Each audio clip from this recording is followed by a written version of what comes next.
Avez-vous entendu l'histoire de Ronald Read, le concierge qui avait 8 millions de dollars d'économie à sa mort en 2014? Oui, vous avez bien entendu. Concierge, 8 millions de dollars. Et il n'a pas non plus gagné à la loterie ni hérité de l'argent. Il a juste épargné régulièrement tout au long de sa vie, tout en laissant les merveilles de la capitalisation faire son travail. Vous pouvez devenir riche simplement en vous comportant de manière saine. Comme le dit Morgan Housel. Supposons que vous vouliez une nouvelle et belle montre. Vous vous rendez au magasin pour découvrir les offres. Vous avez maintenant le choix, soit payer la montre, soit la voler et courir. Parce que vous avez fait votre cardio, n'est-ce pas? Je suppose que vous choisiriez l'option numéro 1. Quelle que soit votre capacité physique. Vous sortiriez votre carte et glisseriez cette chose, faire la bonne chose. Tout au long des vidéos de cette chaîne, il y a des plats à emporter récurrents pour des rendements élevés.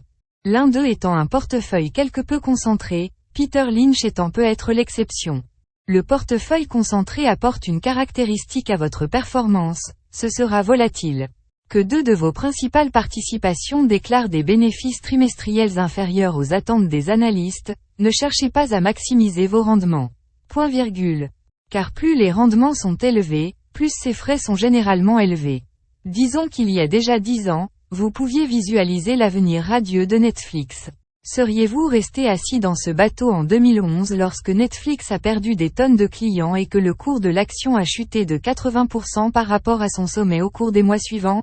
Les rendements de votre portefeuille seraient terribles. Que diriez-vous à votre conjoint et à vos enfants? Pourriez-vous supporter de les affronter en sachant que vous venez de mettre en danger leur avenir? Pensez-vous toujours qu'être presque entièrement intégré à Netflix est une bonne idée? Vous devrez néanmoins payer le prix de la volatilité. Et environ 8 mois quand il était en baisse de 50%. C'est dur.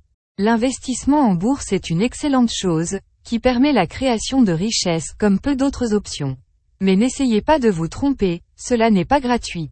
Tous les investisseurs connaîtront la volatilité, et vous devez le considérer comme le prix à payer pour un avenir meilleur. À emporter numéro 2, jamais assez. C'est un phénomène très intéressant que vous puissiez donner à quelqu'un un bonus de 2 millions de dollars, et ils vont bien jusqu'à ce qu'ils découvrent que générer de la richesse et générer de l'envie. L'envie de surpasser vos voisins, vos pairs et vos amis. C'est ce que gagne un médecin hautement spécialisé, appelons-le Bill, et selon presque toutes les normes, Bill serait considéré comme riche. Il peut se permettre de conduire de belles voitures, de passer de longues vacances dans des pays exotiques, peut-être d'engager quelqu'un pour faire un travail qu'il trouve fastidieux, etc. Eh bien, c'était jusqu'à ce qu'il achète une maison de vacances dans les Hamptons et se rende compte qu'il avait Stan comme voisin. Stan appartient au top 1% des 1%. Il est PDG d'une très grande entreprise publique et gagne 10 millions de dollars par an. Maintenant, vous espérez qu'au moins Stan serait satisfait de ses réalisations financières, mais non. Ce type était un ami d'enfance de Michael Jordan. Le salaire annuel de Stan de 10 millions de dollars semble soudainement être des cacahuètes. Est-ce que ça s'arrête ici? Eh bien non, ce n'est pas le cas. Parce que Michael assiste occasionnellement à des soirées avec des célébrités où un gars nommé Jeff Bezos se présente. Bezos est dans le top 1% du 1% du 1% du 1%. Le type d'envie qui a émergé de comparaisons de ce genre a poussé de nombreuses personnes à faire des bêtises à travers l'histoire. Beaucoup ont abandonné leur famille et ont ensuite vu leur partenaire les quitter ou les tromper, ou les deux, en conséquence. En regardant cette chaîne et en apprenant comment devenir un investisseur prospère, il y a de fortes chances que vous atteigniez à un moment donné un niveau de liberté financière, dont le Joe moyen ne peut que rêver. Mais vous devez, à un moment donné, accepter que ça suffit. À emporter numéro 3, la folie est dans l'œil du spectateur. À première vue, il semble que beaucoup de gens font des choses folles avec leur argent. Certains le dépensent en quantité ridicule pour des articles ridicules. Et d'autres le cachent sous leur matelas.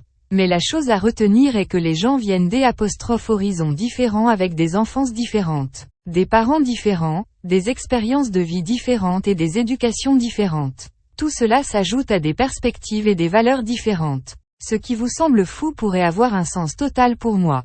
Morgan utilise l'exemple des billets de loterie dans le livre. Les ménages aux revenus les plus bas aux États-Unis dépensent plus de 400 $ par an à la loterie. C'est 4 fois plus que la moyenne dans le groupe de revenus le plus élevé. Combinez cela avec le fait que plus d'un tiers des Américains ne peuvent pas trouver 400 $ pour une urgence. Ces personnes dépensent-elles leurs réserves d'urgence en billets de loterie? Cela semble fou, n'est-ce pas? Mais, nous n'avons pas la même perspective que les individus. Essayez de le voir de leur point de vue. Ils vivent d'un salaire à l'autre, avec peu de place pour économiser de l'argent, ils manquent souvent d'éducation et donc d'une belle trajectoire de carrière. Ils ne peuvent pas se permettre de belles vacances ou une nouvelle voiture, et ils ne peuvent pas envoyer leurs enfants à l'université sans une montagne de dettes. Acheter un billet de loterie est leur façon d'acheter dans le rêve que beaucoup d'entre nous vivent déjà. C'est pourquoi ils achètent plus de billets de loterie que nous. Pas si fou après tout peut-être? Alors, comment cela fait-il de vous un meilleur investisseur? D'une part, en reconnaissant que nous sommes différents. Nous devenons moins tentés de copier un portefeuille ou une stratégie d'investissement qui ne correspond pas à nos propres objectifs. Par exemple, notre propre profil de risque peut être supérieur à celui d'un milliardaire, car nous nous concentrons davantage sur la partie de devenir riche. Et pas tant sur le rester riche. Copier le portefeuille du milliardaire peut être sous-optimal pour vos objectifs. Reconnaître les différences peut également nous aider à dire non plus facilement aux investissements qui sortent de notre propre cercle de compétences. Ce n'est tout simplement pas ma carte à jouer. Comprendre les perspectives des différents peuples, ou du moins qu'il existe différentes lentilles pour voir le monde, vous aidera à mieux comprendre notre société. Et vous guidera sur le chemin qui est le vôtre. À emporter numéro 4, Picaboo. Qu'est-ce que la Grande Dépression, la Seconde Guerre mondiale, les crises financières et le Covid-19 ont en commun? Ce sont tous des événements qui ont façonné notre société, ils ont eu d'énormes impacts sur les marchés financiers. Et ils étaient pratiquement impossibles à prévoir. Nassim Taleb, qui est l'un de mes auteurs préférés, appellerait ces événements Black Swans. La définition d'un signe noir est la suivante. 1. C'est une valeur aberrante. Rien de ce qui s'est passé auparavant ne peut indiquer de manière convaincante même la possibilité de l'événement. 2. Il porte un impact extrême. 3. Cela devient explicable après coup. La nature humaine nous fait croire que nous aurions dû savoir que cela arriverait depuis le début. Imaginez que c'est le lundi noir de 1987. Comment auriez-vous réagi si le marché perdait près d'un quart de sa valeur en une journée? Auriez-vous été l'un des individus qui ont crié « Vendre, vendre » ou auriez-vous pu résister à la tempête, peut-être en ajoutant des jetons supplémentaires que vous avez gardés sur la touche? Voici un fait intéressant. Si vous avez investi dans l'indice S&P 500 il y a 20 ans, mais que vous avez raté les 4 jours boursiers les plus performants, vous obtiendrez un rendement de 164% au lieu de 291%. C'est une assez grande différence. La morale de ce plat à emporter est qu'il est plus utile de se préparer, tant mentalement que financièrement, à une catastrophe que l'on ne peut prévoir que d'espérer être capable de réagir avant tout le monde. Arrêtez d'écouter les projections macroéconomiques, les choses qui causeront une grande peur parmi la communauté des investisseurs à l'avenir, sont celles qui sont peu susceptibles d'être prévues de toute façon. À emporter numéro 5, la séduction du pessimisme. Si je devais vous donner un tas de raisons pour lesquelles le marché s'effondrera plus tard cette année, en mentionnant la gigantesque dette gouvernementale américaine, que les contrôles de relance pourraient conduire au retour de l'inflation, et peut-être quelque chose à propos de nouvelles souches de Covid-19. Vous seriez très probablement intrigué et vous vous retrouveriez peut-être avec une vision assez négative de l'endroit où nous nous trouvons actuellement dans le cycle du marché. Si je devais plutôt vous donner des exemples de la raison pour laquelle les choses vont probablement continuer à s'améliorer, en montrant comment l'espérance de vie augmente, comment l'énergie durable devient moins chère ou comment la puissance de calcul explose, vous hausseriez probablement les épaules et ne réfléchiriez pas à 2 fois à propos de ça. Nous savons tous que la personne pessimiste semble très intelligente, et que l'optimiste semble naïf en comparaison. Pourquoi donc? Daniel Kahneman, l'auteur de Thinking Fast and Slow, affirme que l'asymétrie envers la perte et l'écoute des pessimistes est un trait évolutif. Lorsqu'elles sont directement comparées ou pondérées les unes par rapport aux autres, les pertes sont plus importantes que les gains.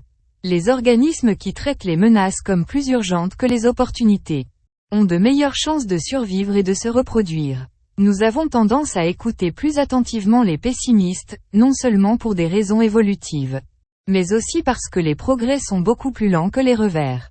Les progrès se produisent rarement du jour au lendemain, mais les revers le font souvent. Et donc elle reçoit plus d'attention. Pour créer une histoire optimiste sur l'avenir, nous devons envisager des horizons temporels plus longs. Cela devient souvent plus vague et moins dramatique. Savoir que vous serez peut-être plus fasciné par un pessimiste, et moins par un optimiste, peut peut-être vous aider à devenir moins asymétrique à son égard à l'avenir. Le monde est meilleur que vous ne le pensez. Comme l'aurait dit le Suédois Hans Rosling. Alors, vous n'allez pas devenir riche en bourse sans payer le prix de la volatilité. L'envie est le pire des 7 péchés capitaux. Ne risquez jamais ce que vous avez et ce dont vous avez besoin pour ce que vous n'avez pas, et dont vous n'avez pas besoin. Différentes perspectives rendent différents cours des actions raisonnables ou rationnelles. Au lieu d'essayer de prévoir les catastrophes, préparez-vous mentalement et financièrement afin de pouvoir y survivre. Et, soyez prudent lorsque vous prenez des conseils en investissement. Comprenez que le pessimisme fait davantage appel à votre instinct de survie que l'optimisme. C'était tout pour aujourd'hui.